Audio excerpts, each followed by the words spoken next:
So in that case, that's about we break form, and that's about you start with what games you've been playing lately. Oh, you want me to start Let's with what I've been we're playing? All right. breaking new ground. We are breaking the new ground. Breaking new grounds. Aluminium. I just wanted to say aluminum. Thank you for that. That's a That's my European. favorite. Yeah, I wanted that. Thank you for that. What I've been playing, I've actually played quite a few games in the past week. I will name them all because I feel like it. The one that's kind of been taking most of my time is what is it? Rogue Legacy. Now, Rogue Legacy, I've been Nice. playing the absolute piss out of. Uh-huh. Love it. I have cross save on Vita to the PlayStation 4, so whenever I want to take my Vita somewhere, I just play it on there, and the cross save, works both ways. Ladies. I'm assuming I'm about halfway done with that game. By the achievement list. It's fucking hard. It's still insanely difficult. Oh There's yeah. a giant learning curve when it comes to it. I still don't even know if I'm choosing the right shit that I need to be choosing. I'm just going with it. I can see myself getting better. And I feel like this is going to be like an entry into me being able to play side-scrolling games again.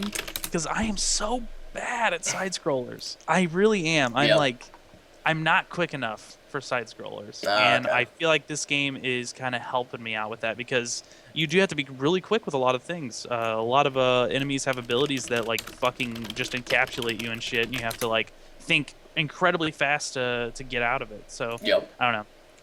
I enjoy the game. 100%. Nice. Anyone who has Rogue Legacy, if you've got it in like a bundle of some sorts, play it. It is so fun. It reminds me of an awesome like Flash game, basically. Nice. It's incredibly fun. The other one we've been playing. Me and Brad have played a couple games of Dota. No. Shocking. Last week. We were probably gonna play tonight after the podcast is done. I know he's been asking me to play. Nice. So we'll probably end up doing that. Dota's always fun. I've never really had a problem with Dota, so it's always fun to get back into in the competitiveness. The last thing I wanted to go over is so it was like 2 a.m. on Saturday, and I was browsing the YouTubes, For once. and I come across this thing that says Vanilla WoW, and I was like, okay, I'll look at this. You have my attention. All right, so and then it was going over it, and it was this place called Nostrilius or something like that. I can't actually pronounce the name correct. I'll put a link or something in it. Okay. They started up, I'm thinking 2 months ago. Uh-huh. They are a 100% authentic vanilla World of Warcraft server with no pay-to-win mechanics. Wow. So there is no ability to get a max level character. There's no ability to buy gear. There's no increased leveling speed. It is 100% vanilla as I remember it when I was playing it back in the day. That's pretty badass. The other cool thing about it is there is 10,000 fucking people that play it on a daily basis. Wow. Today when I logged on after work, so whenever I got on, it was midday here, so East Coast. Yeah. Midday here, and it's 7,500 people were playing, and there's only one server, so it is incredibly populated. That's so awesome. And it feels so much like I remember, and I started, I started thinking to myself, like, so I've obviously been playing. I've been playing for 5 hours now, so I've leveled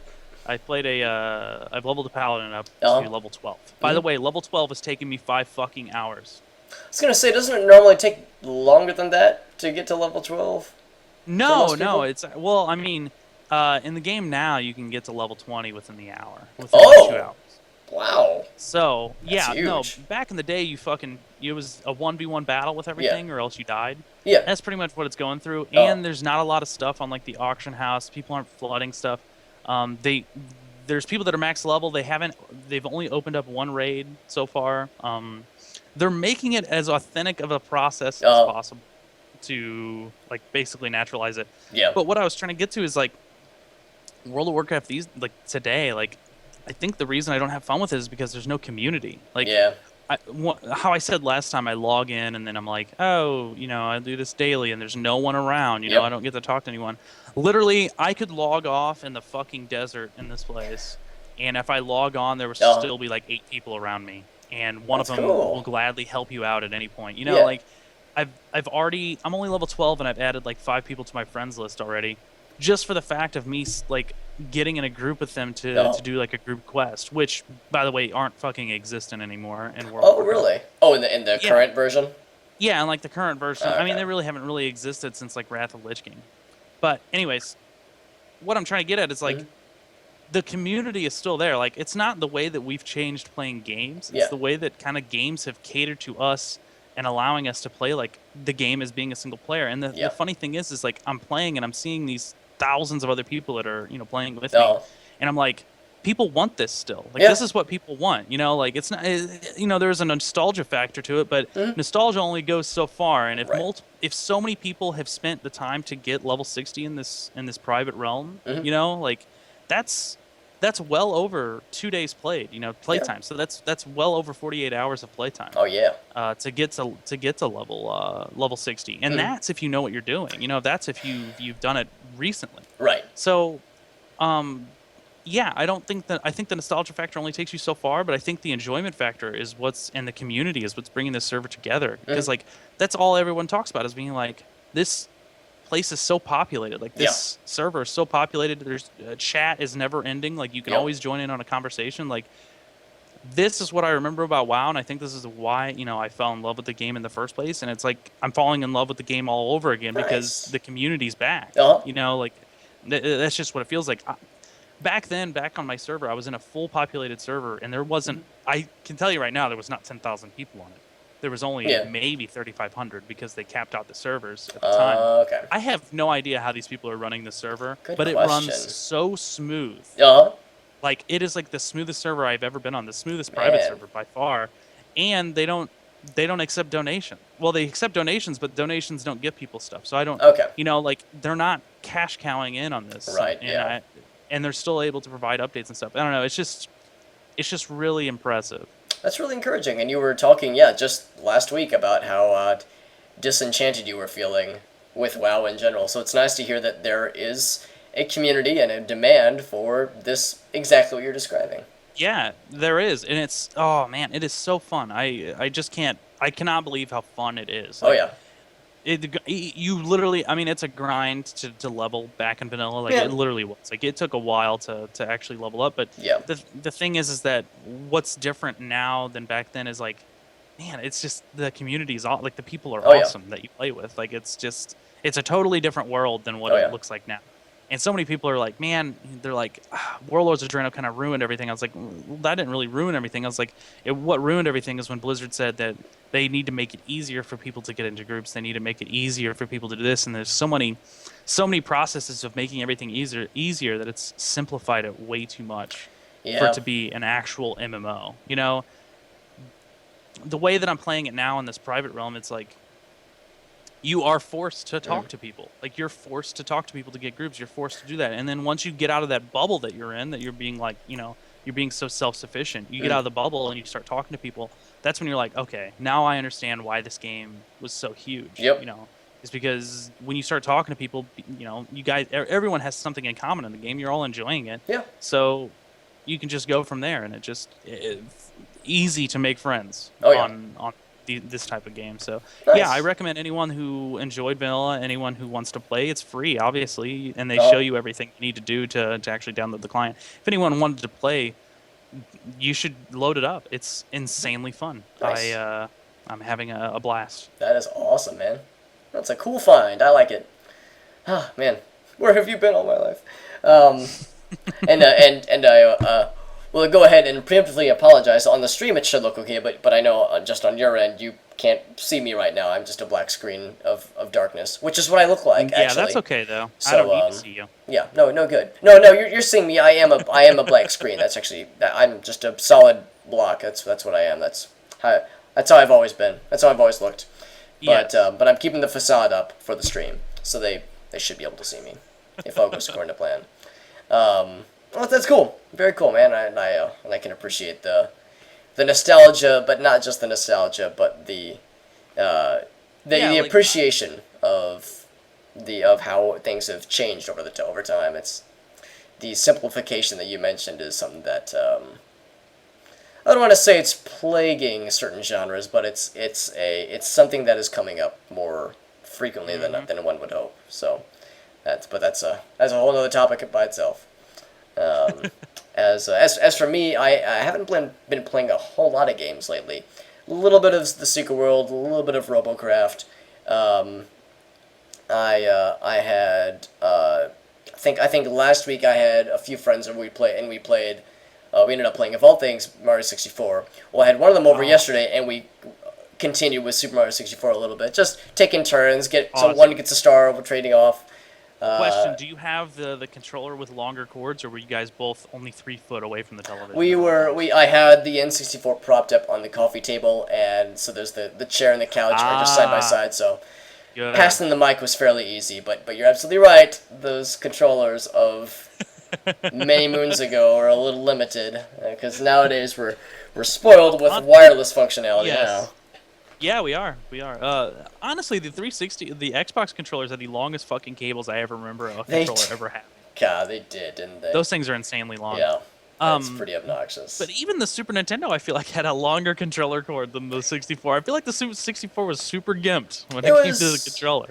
It was pretty good, but yeah, it's still enough so that seeing it nowadays, it's like, oh god, I can't move anywhere. I'm tethered. It's like a ball and chain, man. I can't do nothing. But but no, it's still fun. Of course, that game will. I always sing that game's praises because it and Bomberman 64 are probably my Final Fantasy 7. Is to put it in perspective. Yeah. So yeah. Always good times. Always good times. I love Mario 64 to the death. Oh yeah. Me that is such a great, awesome game to come back and play. Like it is. One of my favorite things to play is Mario Kart. And were you there at I was there for Mario Kart, and I was there for almost killing Dave. Poor guy. He was not having a good time. He had to do that, but I mean, he did eat all those rummy bears back to back. God. And then I remember him dying next to me. So for those who don't know, Mario Kart, and Justin, actually, I'll let you explain it because you've experienced Mario Kart. Okay, I've only Mario witnessed Kart. it. Mario Kart is basically it's Mario Kart 64 max settings, so you got to do the max CC, and you get a beer. This is the typical rules. We didn't follow the typical rules. Well, the way that it goes is you have a beer, and typically you have 2 beers, I guess, and you have to finish one of them or both of them, depending on what you do, before the end of the race. But there's no drinking and driving. So if you're going to take a drink, you actually have to let your controller down. It has to be completely out of reach of you, out of your hands, and it cannot rest on your leg or anything. You have to set it on the ground.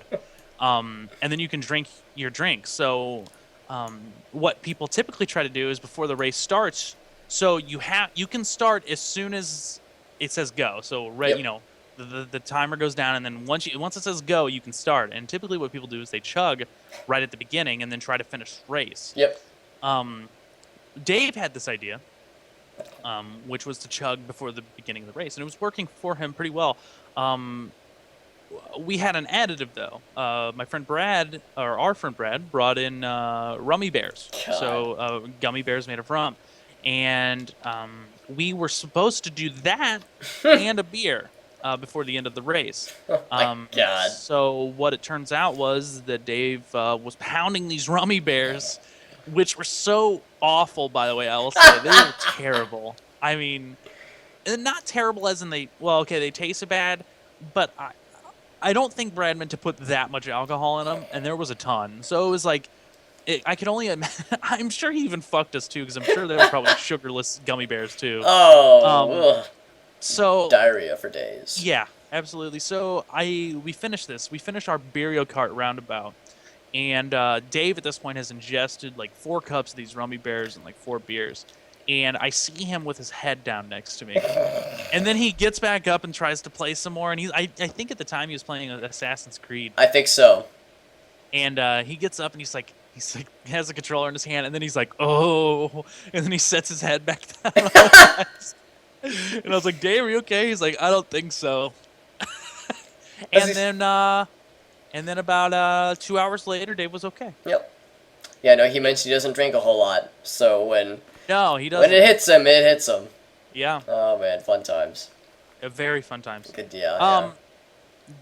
did you want to, with that on the mind, did you want to go right into our first topic? Let's do it, man. So with our first topic, speaking of awesome Mario Kart awesomeness, LAN parties. Yes. How do we feel about LAN parties? I think we both know how we each other feel about LAN parties. Oh yeah. LAN parties are the quintessential nerdum awesomeness of any type of gamer. I think if you're any type of gamer and you get into that community and you just wanna embrace everybody. So just hugs for days. Lots of hugs, mouth hugs. Mouth to butt hugs, preferably. Yeah. Ooh. Yes. Ooh. Yes, I kicked it up a notch. Yeah. But yeah, no, I personally I love LAN parties. Mm-hmm. LAN parties are so awesome. We have not had a LAN party in a few months. Schedule conflictions. Yeah, in our group. Yeah. Going out of town all the time. I mean, it's just, and then I have a vacation coming up, so I'm just like, okay. Yeah. When are we going to be able to do this LAN? So we'll get something worked out. Oh yeah. Yeah, Eric just got married. That jerk. Gosh. Yes. Yeah. Jerk.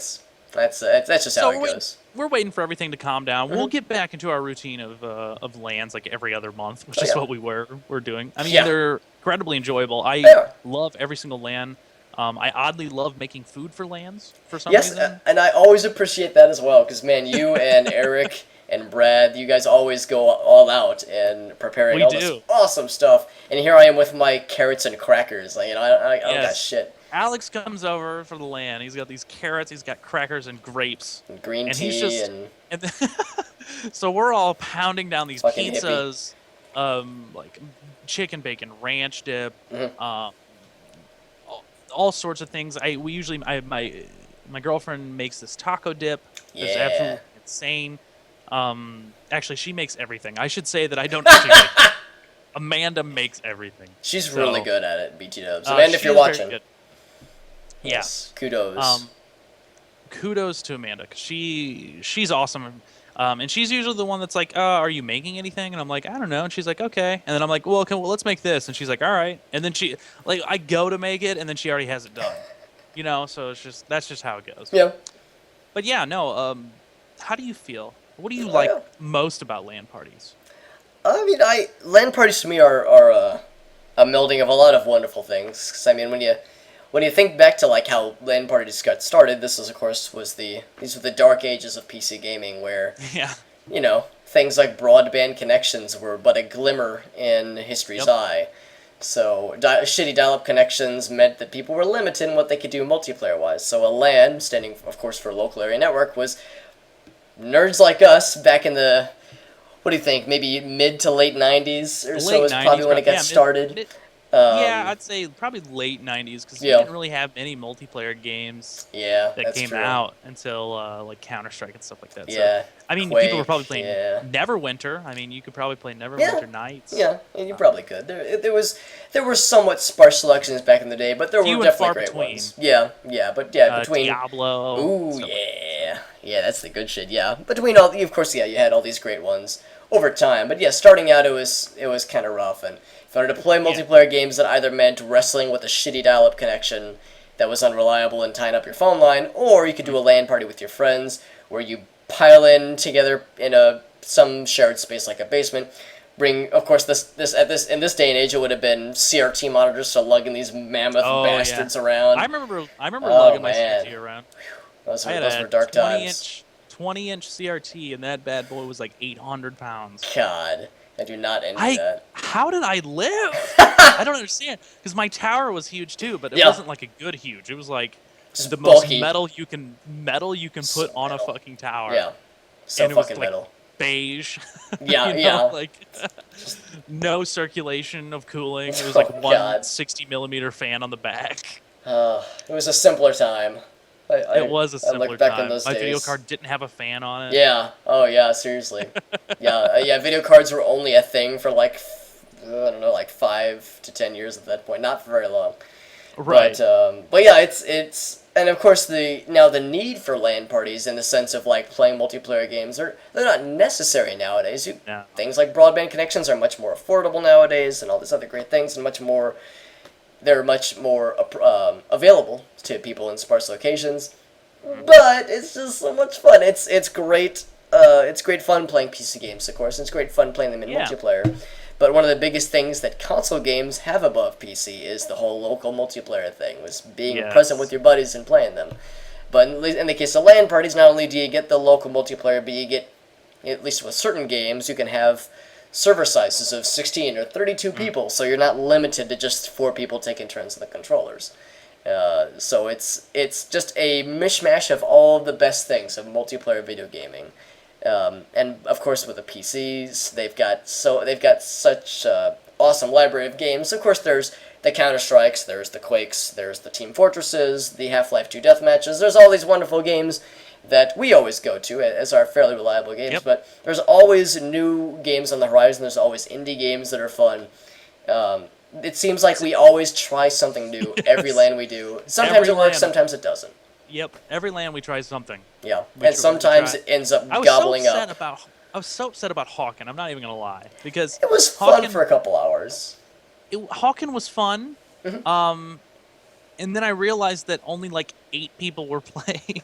Like we kept seeing them. People. Yeah. And I was like, uh-oh. Yeah, it's not a good sign. I was reading online and people were like, yeah, the Hawken community is dead. And I was like, oh, yeah. Okay, that makes sense now.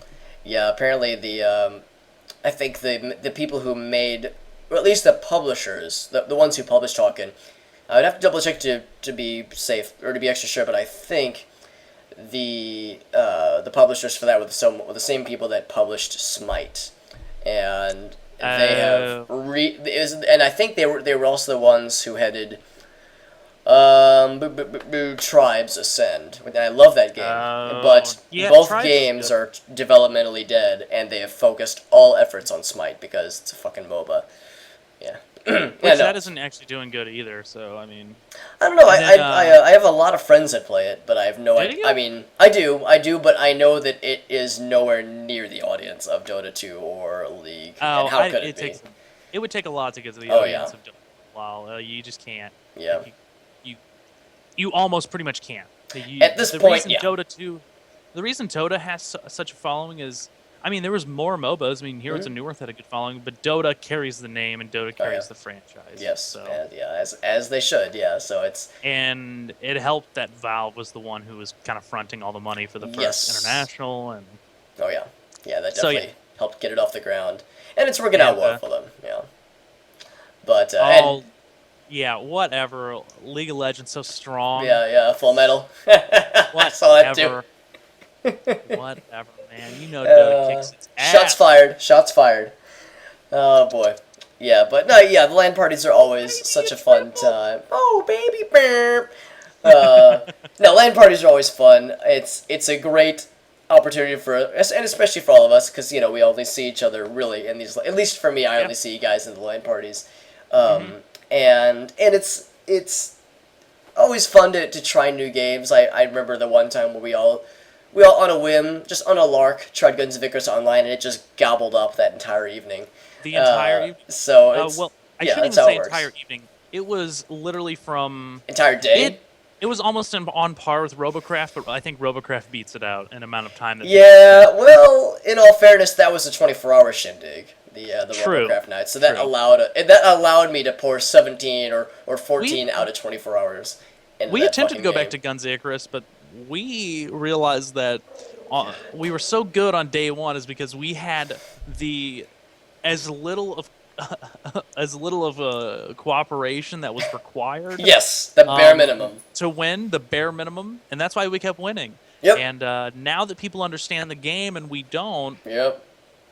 We get rolled every fucking game. I think we got a kill last time we played. Yes. We might have even gotten 2 kills. But, we were just getting destroyed. But we've never won a match ever. At least I've never been present to win a match ever since we played like 2 years ago. So it's still fun. I love it. But we go into it with the understanding that we are out of practice. The rest of the internet is, and we are sheep to the slaughter. But it's still fun. It's still a fun slaughtering. I did kickstart them, not for the original Guns of Icarus. I kickstarted them for Guns of Icarus Online. To actually have the MMO aspect of it. Yes. So I'm still waiting on that. They still do give us updates. Mm-hmm. Yeah. So I'm still waiting. They got a lot to do still. But I think it'll be cool when you get a ship to yourself and you can customize it yourself. The adventure mode. Yeah, it's adventure mode, so I think Yeah. I think it'll be pretty cool. I'm excited. I'm excited. I backed it too, and I make sure to follow the updates whenever they send me one. So Mm. I'm certainly excited. But yeah, LAN parties. I mean, I know that there are, for those who don't have opportunities to attend LAN parties or do but don't have like a solid group of friends to do so. I know that at least, and I'm sure other cities do it too. But I know St. Louis has a fairly active LAN scene where there's websites and communities that you can visit, message boards that will host their own, and you might have to pay Yeah. like a cover fee to get in, but usually they're fairly well organized. They might have prizes, that door prizes, that kind of thing. But I'm sure other cities do it as well. So if you're Yep. in a fairly populated area and you want to get in on some sweet, sexy LAN action and don't really have a lot of friends, or maybe you have a few friends but not enough to get your own going, or not have the equipment, let's say look online and see if you can find some online communities that would foster such a thing, because I'm sure they're Yeah. out there. Oh yeah, absolutely. I know that for St. Louis, Laclede's LAN is Yeah. the company that typically does their stuff here. Yep. And they got another LAN coming up soon. Yep. So yeah, a lot of cities do it. St. Louis just recently started actually getting back into Yeah. the LAN scene, so which is kind of exciting. That is nice. I enjoy that. Hey, Dexter. I still am on the ambition of getting our van, Alex, and us driving with our PCs attached to the roof down to good old Fucking QuakeCon. QuakeCon, yeah. Yeah, I remember you talking about that a couple It's gonna happen. a couple of streams ago, and then I remember also seeing some Facebook posts about it, and I was like, oh shit, he's serious. This is fucking I awesome. am serious. This is gonna happen. This is probably gonna be next Oh, year. man. 100% honest. That would be ridiculous. This is probably gonna be next year. So mark I it would on your totes be down for a QuakeCon road trip, leave. LAN party. I think oh, man. and taking the land, even like, taking the land people, like Oh. I think that would just be insanely fun. That would you know, be fun, like yeah. that would be awesome. I would totally be down for that. But so yes, moral of the story is LAN parties are awesome, and Yes. if you enjoy PC gaming and enjoy multiplayer, at even the slightest degree, give it a shot. You will not regret it. It's funsies Nope. for realsies. It's a blasty blast. I love it. LAN parties are awesome. Yeah, if you have a chance to get together with friends, do it. Please to God, it is so awesome. Good stuff, man. Whew, good stuff. I wanted to go over another thing. A few things happened last week, so we'll kind of run through them pretty A quick. few. But especially with Steam. So Steam Yeah. Steam released a couple things. They released prices for their controllers. They released the first ever actual full-on Steam demo of like a Yeah. controller, kind of what it does. Oh.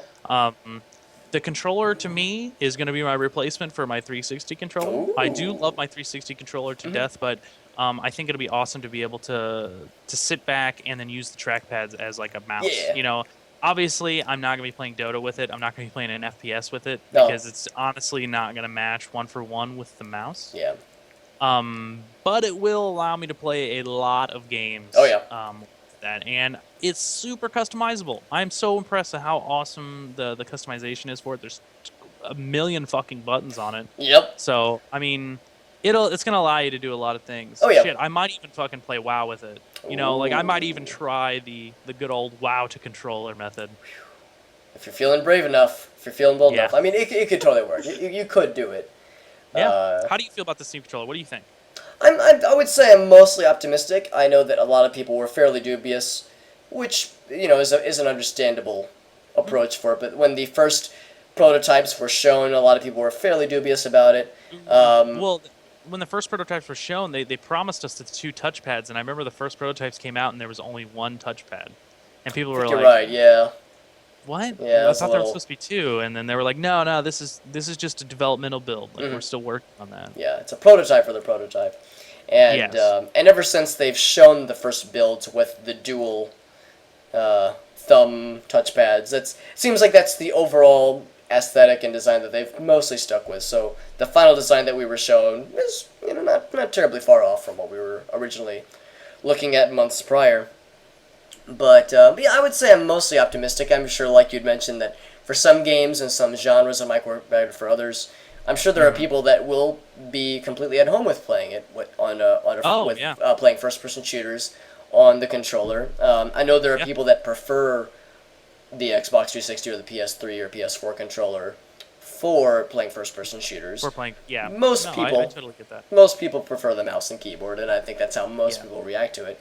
But I mean, they're between platformers and strategy games, and even MMOs and all these other genres. I mean, I think it's something that could totally work. I have a hard time putting too much judgment into it at this point, just because I haven't gotten my hands on it, and that's when you'll really know. See, this is my hype train roll right now. Okay? Hype train. This is my hype. It's at 1,000. Okay? Yes.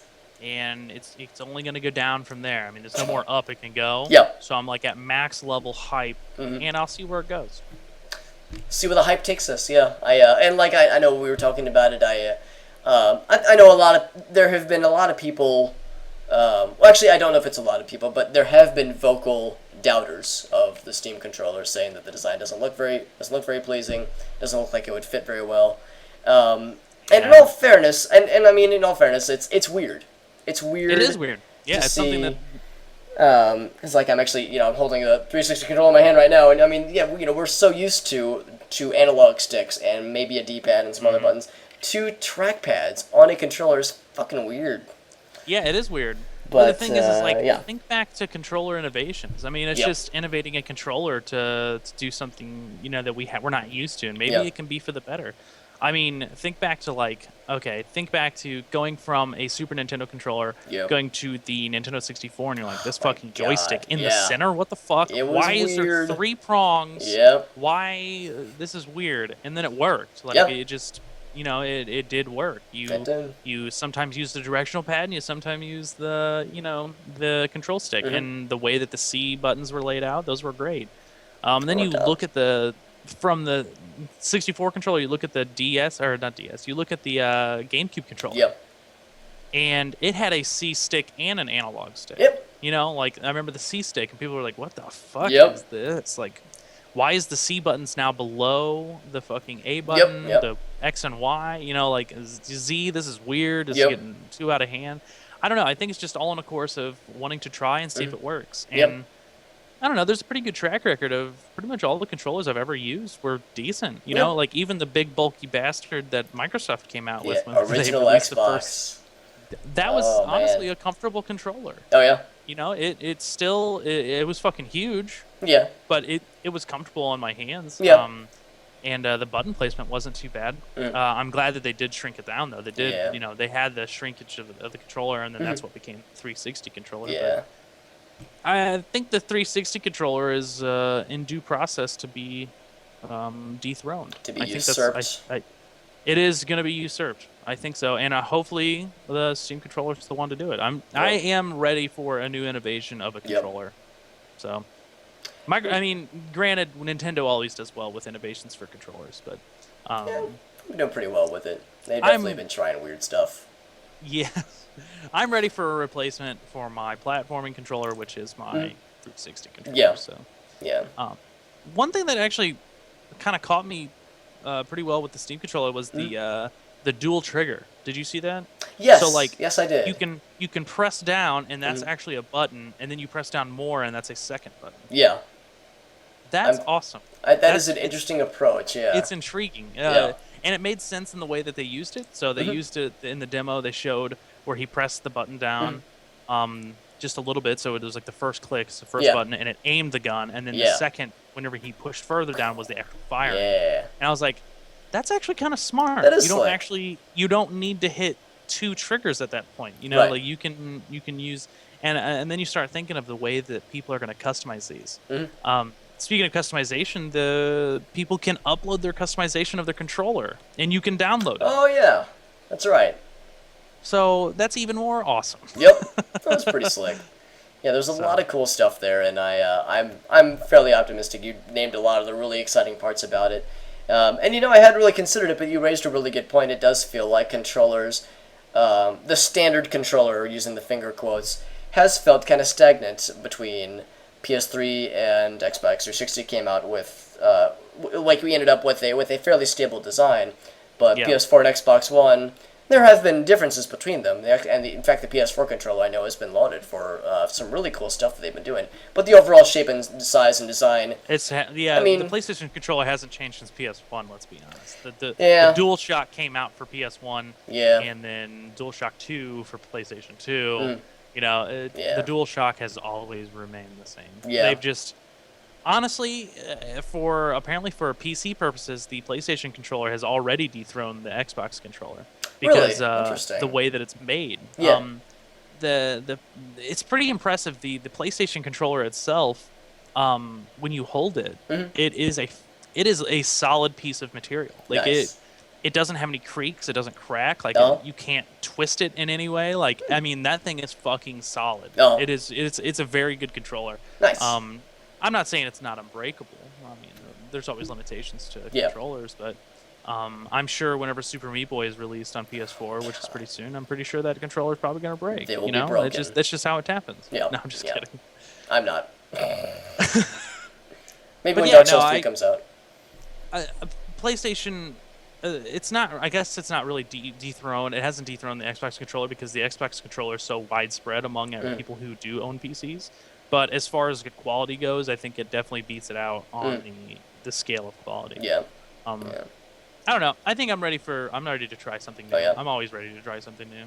Full Metal brings up a really good point, and that's, of course, that's the other side of the argument where innovation is awesome and we need it, but at the same time, as Full Metal mentioned, there's something to be said for going with what you know, and there's something to be said for consistency. So, I mean, it's easy for a Nintendo fanboy like me to make fun of Sony and be like, man, their controllers haven't changed since the PS1 era.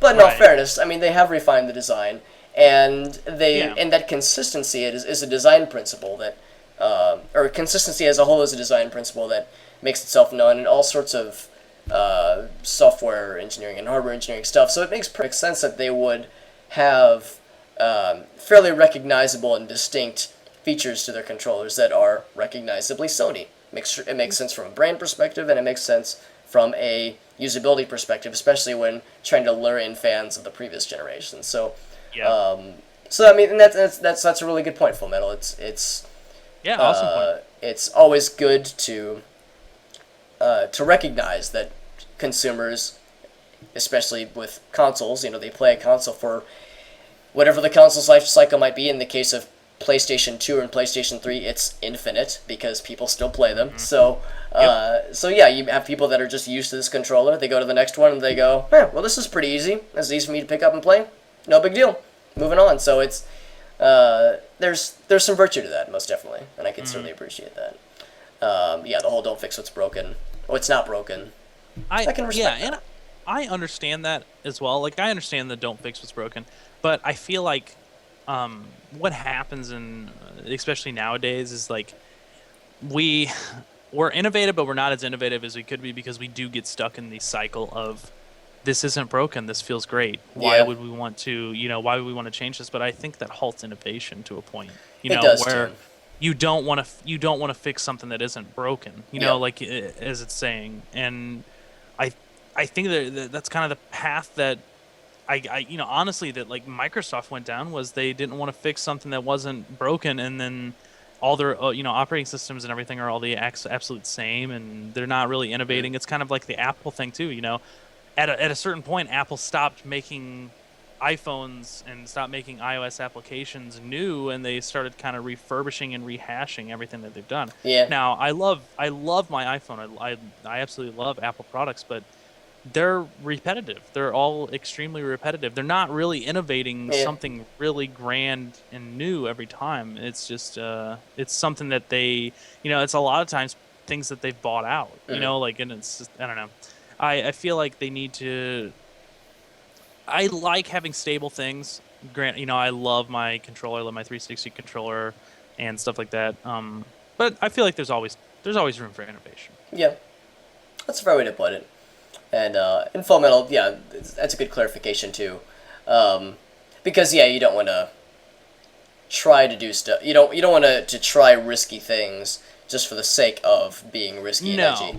I mean, there is a time and a place for for innovation. Like you're not going to try to make something new every year. Right. I mean, they have something obviously going for it. I think that they should invest a lot of money into research and development and something that may happen within the 4 or 5 years. You know, we don't have to have something new every year. That's like seeing Call of Duty every fucking year. No, it's the same game over and over again. There's no real innovation. Yeah, we have AI for the fish. Yeah, but it's got dogs in it now. These dogs AI. Call of Doge. Please get the fuck out of here. You know, like, you spend money, spend the actual time to develop something great, and then unveil it when it's necessary. Yeah. And I'm certainly hopeful for the Valve controller. I mean, I know when we were talking about it, it's like, Valve, they test the shit out of everything to do, to a fault in some cases, but they test the shit out of it. They usability test it. They bring people in to see how it feels taking a. Well, fuck, they made a whole game series about testing. So to give you an idea how test happy they are, which is certainly something I can appreciate. But so yeah, I'm optimistic that this is something that they've poured a lot of money and resources in, and that they're proud to present, and I'm hoping that it brings some really weird and funky and different control ideas, and hopefully with that will also spurn, I hope developers take that and go, well, we could really do some weird shit like this. In fact, I've got these ideas over here that really weren't working with this, but now my brain's thinking, and maybe that could spur on some really funky, crazy game ideas. Could use more of those. Innovation spawns innovation. That's just how it goes. Like, you make something new, and then somebody wants to improve upon it. That's just how it goes. I mean, and it comes back to the people being able to upload their controller customizations. So say you're playing a game and you're like, what if somebody else controls this game a little bit differently, and then you look at it and you're just like, holy shit, like, this guy's got it going on, like, he knows totally something different, and then you can improve upon that. It's on a small form factor, but that's how innovation goes. That's just how it works. I can dig it. So all good things. Yeah, all good things. And thanks, I was just gonna say thank you to Full Metal for contributing to that conversation. I always enjoy when we get viewers coming in with discussion. That's why we do it. That's why we do it on Twitch. We do it live. Yeah, instead of doing a video where we're not talking to anyone. Yeah. So. Yeah, exactly. No, I love it. I love when people actually bring up good valid points and stuff like that. So all good things. But yeah, I'm excited for the Steam controller. I'm always going to be excited for anything Valve product, but I'm my stance is that I'm excited for a change. Oh yeah, I can dig it. Even though I keep going back to vanilla WoW. You can blame me. Well, that's a good example of change definitely happening, but whether or not it's for the better, for some it is, for some it isn't. Yeah, it's different for everyone. One thing that I always find interesting is when companies will try something new, but they'll give the option of the old. And my homeboys Nintendo are a I don't want to say infamous example, but they are an example of that. Where with the Wii, for example, they were like, hey, we'll also go way out of our way to build in these GameCube control ports, so that we can play.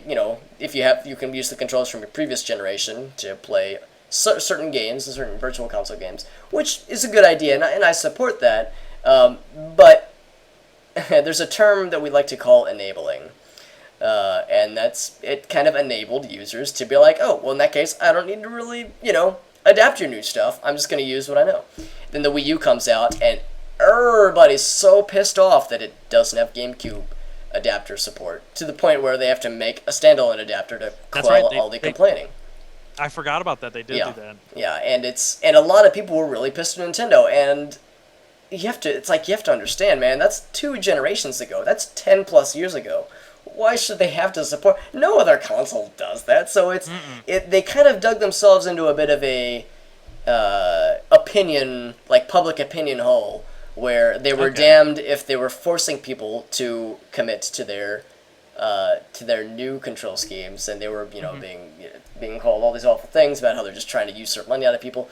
And then they're damned if they don't, because then they're furthering the whole idea of kind of distilling their own innovation, because they've got this new touchscreen controller. They really, really want people to try it out. So it's weird, and that's a tricky position for a developer or for a hardware maker at least to be placed in. So I can see where one extreme goes too far, and it ends up biting the others. So it can be a thing, but No, very good point.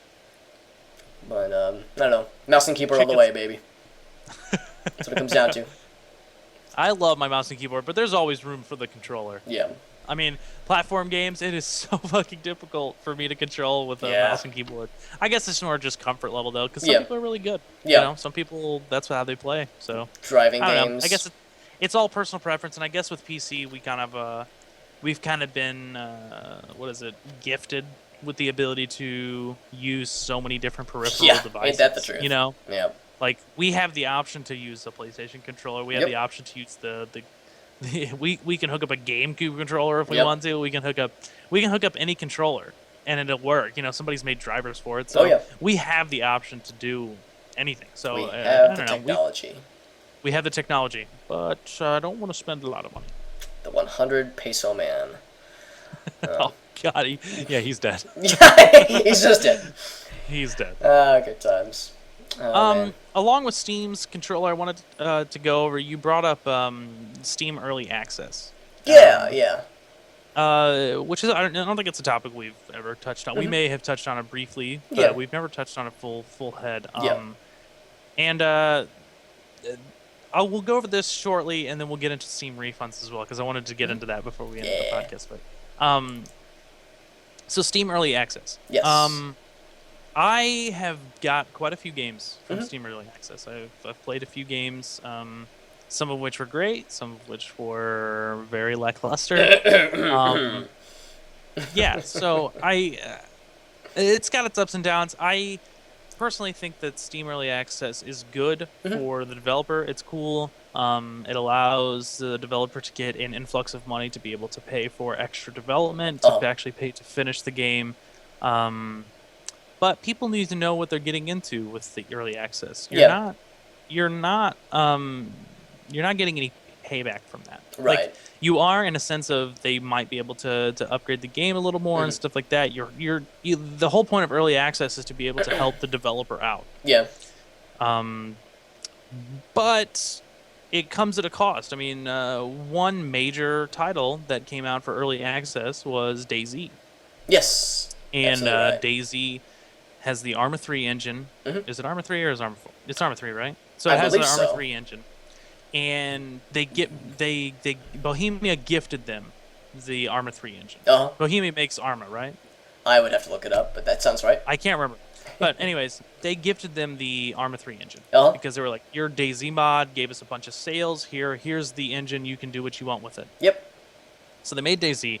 And then the guy was like, oh, okay, well, I'm going to make it early access. Like, I'm going to let people buy it on Steam and play. Yep. It was fun. I'm not going to lie. Me and Amanda actually played DayZ for quite a while. We played for probably like a month, probably.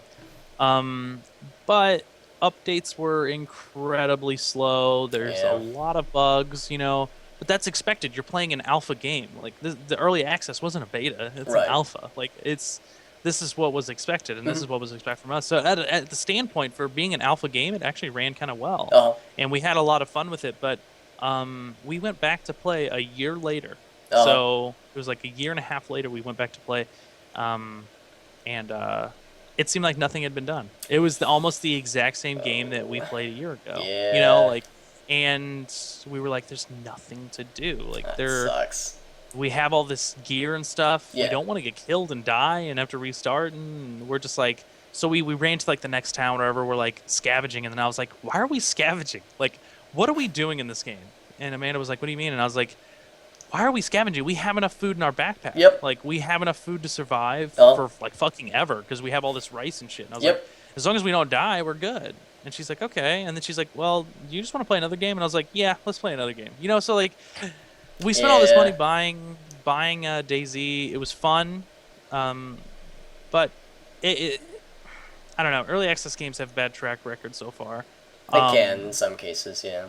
Castle Story was another game that's a that better was incredibly, incredibly interested in. I mean, I was hyping this bad boy. Yes, Back yes, when you it first were. came out. Yeah, it's my typical hype. And Hype. it looks awesome. It's a voxel style castle building. Yeah. And you have these little guys that actually build your castle for you. Uh-huh. The demo they had looked awesome and stuff, and they had early access at that point, not through Steam yet. They only had it through the Kickstarter. So Kickstarter, you got early access once you funded it. And early access. Very early. And when it came onto Steam, I was so excited. I was like, Yeah. oh, this is going to be great. Like, early access opened up for Castle Story, and I went to go buy it. And I saw that every review was bad. Yeah. And I was like, oh, these people must not have played. Yep. The cool thing about early access on Steam is you can see how long the person has played the game. Yep. You can see how many hours they put into it. So you can definitely pinpoint the bullshit. Yeah. When it's like, oh, this person's played 0.4 hours, and he's like, this game is garbage and stuff. You really can't trust that. Yeah. But I'm looking at people who've played like 27 hours of Yep. the game, and they're just like, this isn't worth it. That's not worth any bit of money.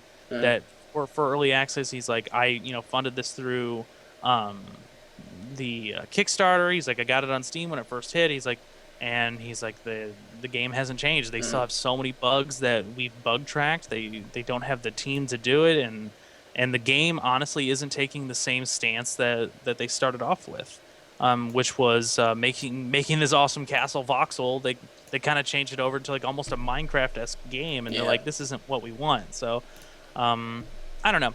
Early access is good on Steam. I think it's a good thing on both fronts, which is if it's a game that you're pretty passionate about and you want to try to help the developer out, no matter how shitty it is, it's there and you can do it. So, and it allows you to kind of get that front on it. And it's also in a good sense of other people that have played it. You can see how long they've played it, and you can see the review on it, and you can kind of justify your purchase from that. Yep. So That's a good way to put it. How do you feel? How do you feel about early access? It mirrors a lot of what you had mentioned, where it really does come down to how the developer uses it, how they utilize that early access label, because some of them will probably unintentionally. I doubt that anyone is just inherently evil trying to swindle us, but No. there are cases where they end up taking the money and run, and not running away, but like, oh, we'll use this money and develop and start a new project and let this one just stay in early access indefinitely. We're not saying it's canceled. We're not saying we stopped working on it. We're just putting it on hiatus.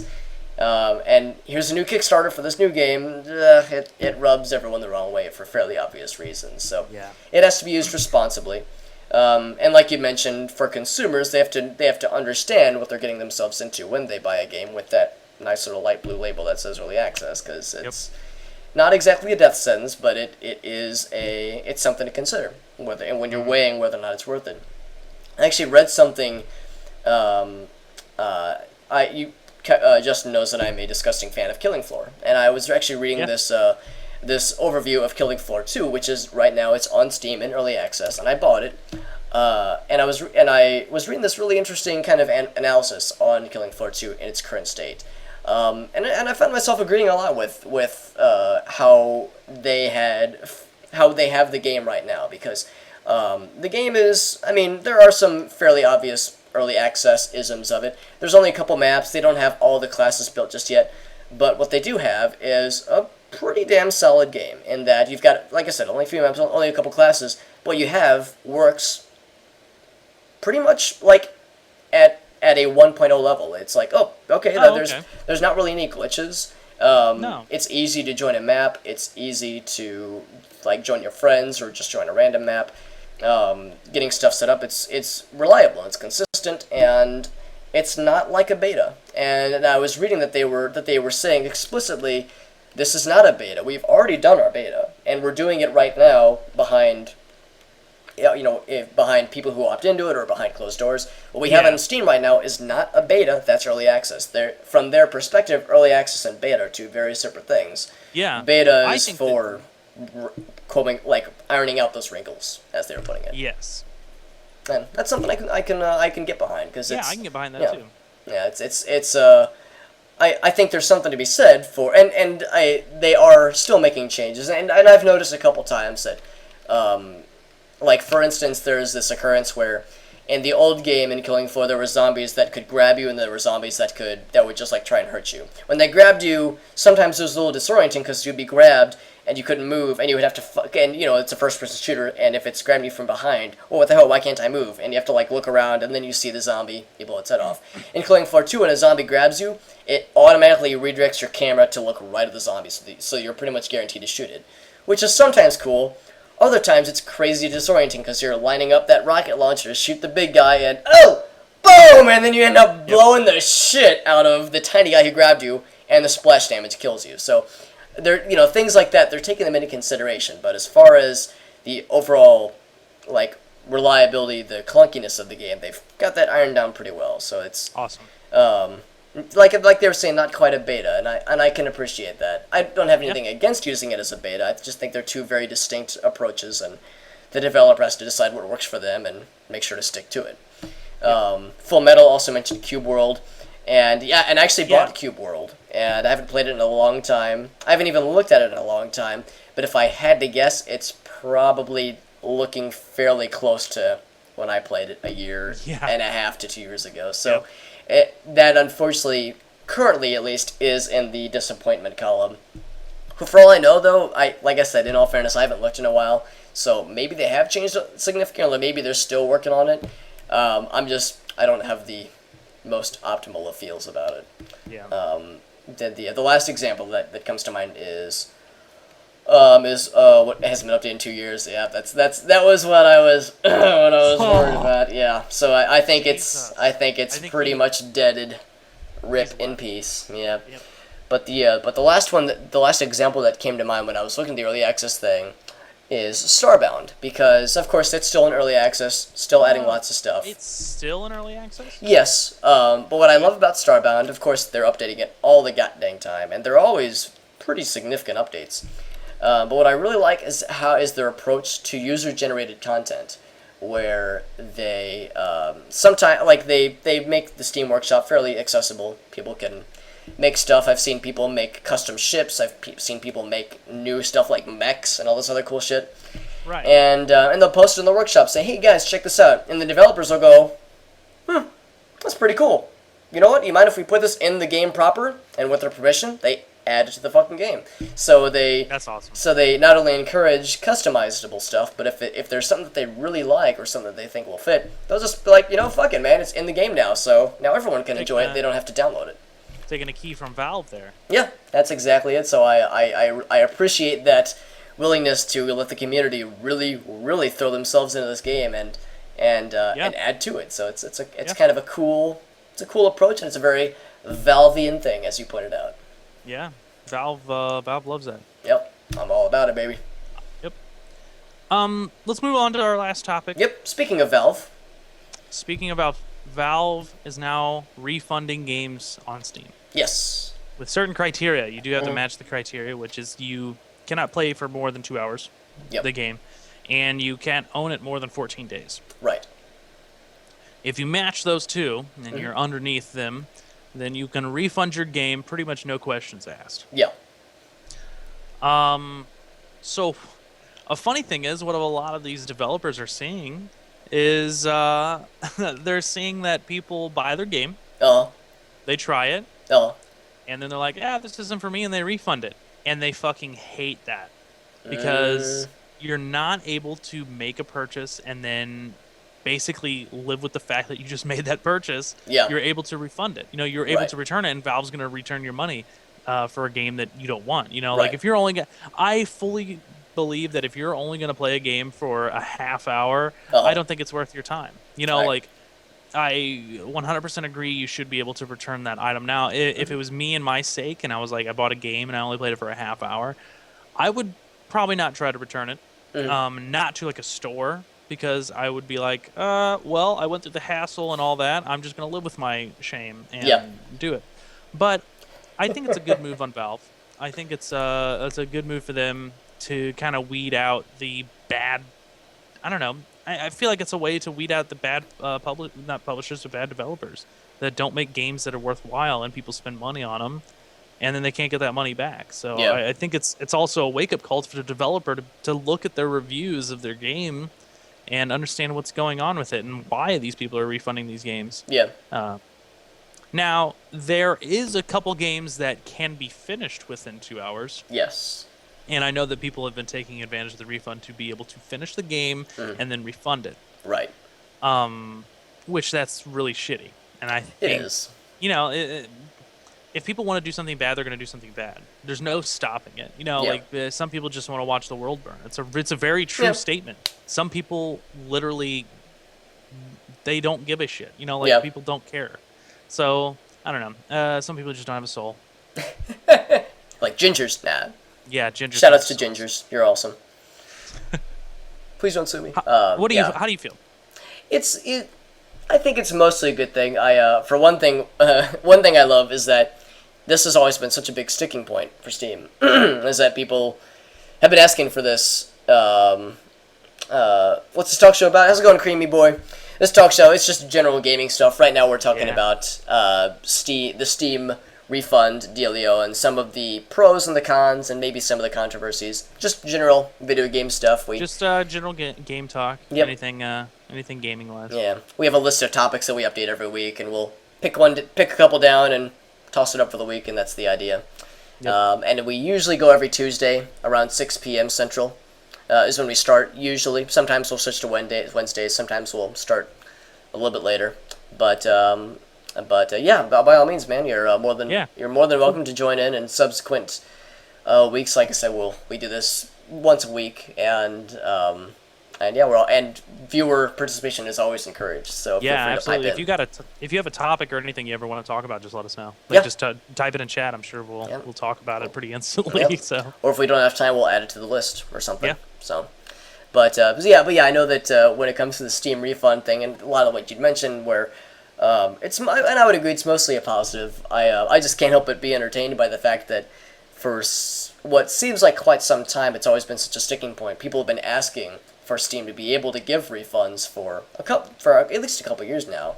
Yeah. And now that they have it, the shitstorm, the bitching storm has ensued. So with some people complaining about it. So you're damned if you do, you're damned if you don't. That's Steam. They can never do anything right. It's you either piss one people off or you piss the other group off. Yeah. But it's like an analogy of. You go to a restaurant and they only serve spaghetti, and you go with 20 people. Okay, yes. Some people are going to enjoy that, and some people won't. You literally cannot please everyone. Everyone cannot be pleased in this world with one magical thing. So yeah, but who doesn't like spaghetti?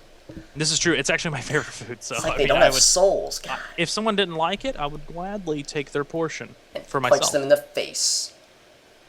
Punch them in the face and teach them.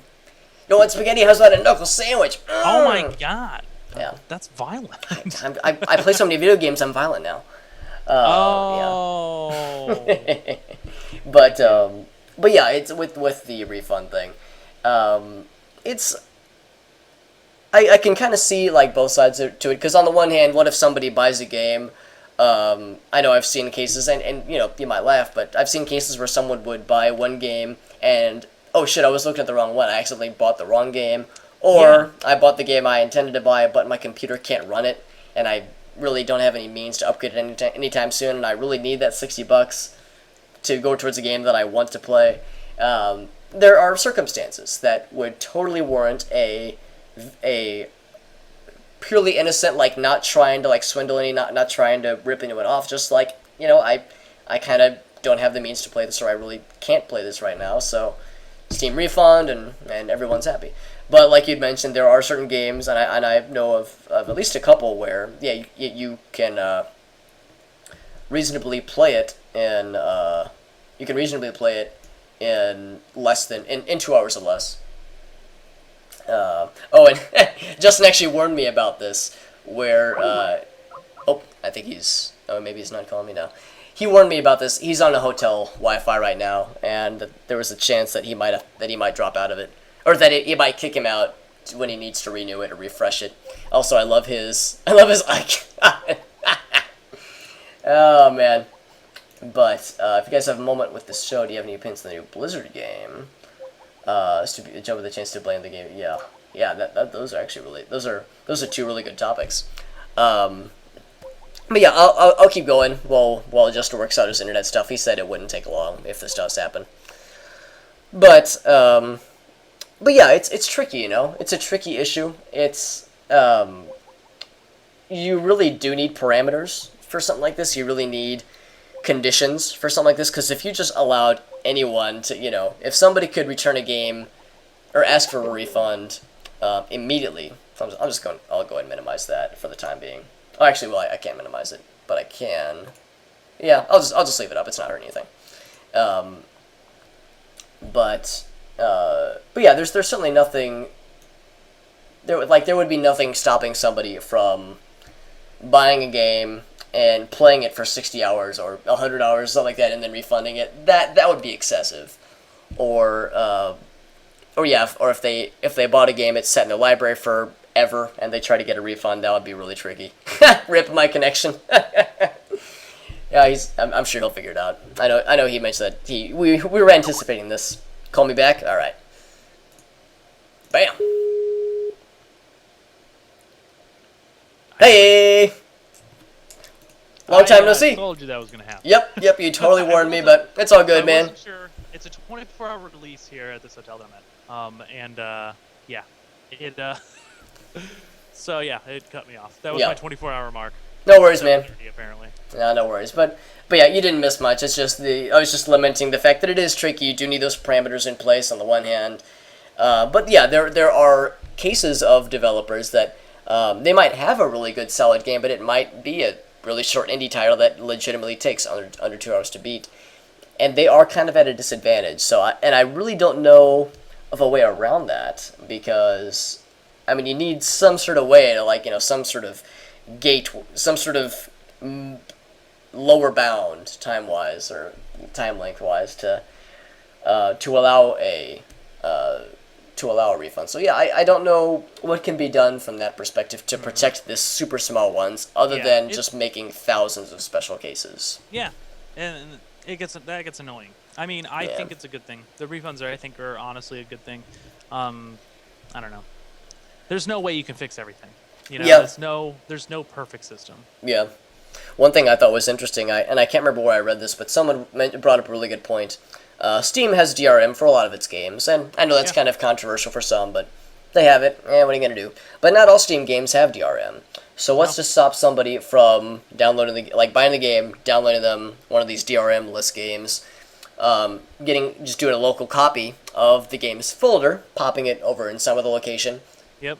Keeping the original stuff there, asking for the refund, and then once it's all said and done, playing the game anyway. So it can be weird. It can be weird, and it can be abused. So it's imperfect. They're going to work out a lot of the kinks. I think there's going to be. This isn't going to be the last iteration of. Probably not. Steam refunds like this. There's going to be more rules that are going to come into play. Yep. They just got to iron everything out. You can't do everything behind doors testing wise to know what the public is capable of and what they're going to do. So. Yeah. It's going to come. And Full Metal said, sorry to bring up League again, but the topic of refunds, they have a system in place where you get X amount of refunds, and then that's it. That makes sense. I like that, so you don't abuse the system too much. I think Steam could probably add something like that. Like, you get X amount of refunds for this particular time set, so you don't abuse it to its fullest potential. Or if they can see a track record of you only buying games only to refund them every time, then I think that they need to look into your account and understand what you're doing. That's a good point, too. So hopefully that will figure itself out. I'm sure they'll eventually automate those types of processes, and I'll punch my microphone. I noticed that also Creamy Boy up there said earlier. Oh, yeah. If you guys have a moment, do you have any opinions on Blizzard's game Heroes of the Storm? I personally don't really have any opinions. It's a MOBA, but it's not a MOBA for everyone. I mean, it is. I talked about it briefly last week, and you can check our YouTube page for that, but I think it was last week. Yes. But basically, the rundown I had of it was, it's a game if you want to get into MOBAs and you're kind of afraid to, then yeah, sure. You're still going to get the same toxicity that all MOBAs have, which is, if you're bad, someone's going to yell at you and they're going to tell you you're bad, and then they're going to try to report you. So that's every MOBA that ever comes to light. That's what you're gonna have to deal with. You're just gonna have to deal with the toxic community, and I don't know. The game is very odd. The game's fun. on one standpoint. It's not as competitive as normal MOBAs. Yeah. It is a very event centric type deal. There's a lot of balancing issues that they have going on. So, as Full Metal just said, there's a balance issue. So, yeah. I think it's an okay game. It's not great by any means, and it's no way going to replace any other MOBAs in my mind. Yeah, that's a fair way to put it. As Justin knows, I don't have the highest opinions of most MOBAs. The only real MOBA, the only thing that could even be slightly considered a MOBA that I play is Robocraft, and it's not really a MOBA. It has MOBA-isms, but not really. It's nowhere near the level of complexity or depth. Yeah. Or MOBA-ness of Heroes of the Storm or Dota 2. I have a bunch of friends that play it. I know Justin mentioned he was playing it a little while back. It does seem cool. I mean, it certainly looks cool. Blizzard always polishes their games really well, if not just from an aesthetic standpoint at least, but it seems like they put a lot of attention into a lot of how it's presented. So I mean, it certainly seems like an attractive game from the standpoint of if I liked MOBAs, I would totally want to try it out. Yeah. But it's a brand, well, pretty much brand new. It's been out for less than a week, I think. Yeah, it's been out for less than a week. It's So- been out a week now. Or so- maybe it's exactly. Yeah, that's actually a good point. It's probably more like exactly a week. But Yeah. there are going to be some growing pains. You know, that's what happens in entering a fairly saturated They'll get field. stuff figured out. Yeah, they will. They will. That's what happens when you enter a genre that's fairly not saturated, but it's got some big contenders already. So it can be tough. It's got huge contenders. Blizzard tried to do something new with it. You know, Yeah. they obviously added in elements that a lot of the MOBAs don't have. So Right. they're doing their own thing with it, kind of like how they're doing their own thing with Overwatch. You know, they're trying Yes. new aspects of a basic. You know, it is a Team Fortress 2 clone. I mean, that's really what it is. It's an arena shooter. So Yeah. and there's only so many things you can do with it, and there's a lot of inspiration from Team Fortress 2. You can see the engineer and stuff like that. You set out turrets and stuff. But they're doing their own thing with it too. They got a lot of like overcharge abilities and stuff like that. So Yeah. I don't know. I think it's cool. I think they do their own thing with their own games to try to fit a genre. So Yeah. they do. I can certainly respect that. Yeah. Yeah, to Full Metal. Actually, yeah, I did not realize that League offered a refund system as well, which is interesting. Where you get a certain number of refunds. That's an interesting way of doing it too. And maybe that might be something to consider. Yeah, maybe limiting the number of times somebody can get a refund per year, or per having some sort of stipulation there. That might be worth considering. So that might address at least some of Valve's woes. Yeah, I think that would be a more easy placement of something that could prevent something easily. It won't prevent everything, obviously. Yeah. There's so many different things people can do to bypass them and stuff like that. But I think it would be a good early countermeasure to people abusing it. So. I would say so. The other comment by Full Metal about the discussion that he suggested. Let's add that to the list. The types of topics or the types of instances where people will blame video games or the gaming community, like violence and just like shootings, that kind of stuff. We'll add that in for a future stream. So thank you for the suggestion, Full Metal. Yeah. All about ideas and stuff like that for more topics, because it's all about the variety. Yep. But yeah, no, this was good.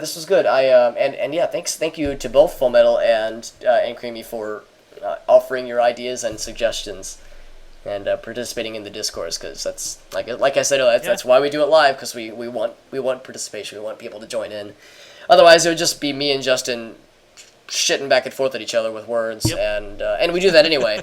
I mean, I think the first time we talked about this stream, we talked about it on Skype for like 2.5 hours, because we're talkaholics or something, because we're a bunch of nerds. But yeah, it's always good. It's always good. Mm-hmm. But yeah, no, this was good. It was a great. I enjoyed this one. A lot of serious talk in this one. Yes, real talk. That but was it good. was all of it was stuff that impacted us directly. Yep. So. Absolutely. But all right, well, let's go and shall we call it? Shall we kill it? Yeah, I think we'll call it. Yeah, so I think we went long enough. I have no idea how long we've gone, because you're in control here today. That's a good point. Let's wonder if. Oh well, the call's been going for 8 minutes. Yeah. Oh wait, no, OBS would show me. We've been going for. Actually, actually only an hour and 18 minutes, so not nearly That's as. actually not too bad. I was worried it was going to be more like 2 hours, because Yeah. because it feels like we've been going for a while. Right. Oh. All right, good stuff. Good Great stuff. Thank you, Alex. Thank you, Justin, and thank you, Metal and Creamy, Full Metal and Creamy for chatting it up. Hope to see you guys back in a future stream. Like I said, we do this weekly, Tuesdays usually at 6 p.m. ish, 6:30 ish, sometime around Central. Yeah, yeah. All right, cutting the stream. Right. Have a good one, peeps. Have a great one.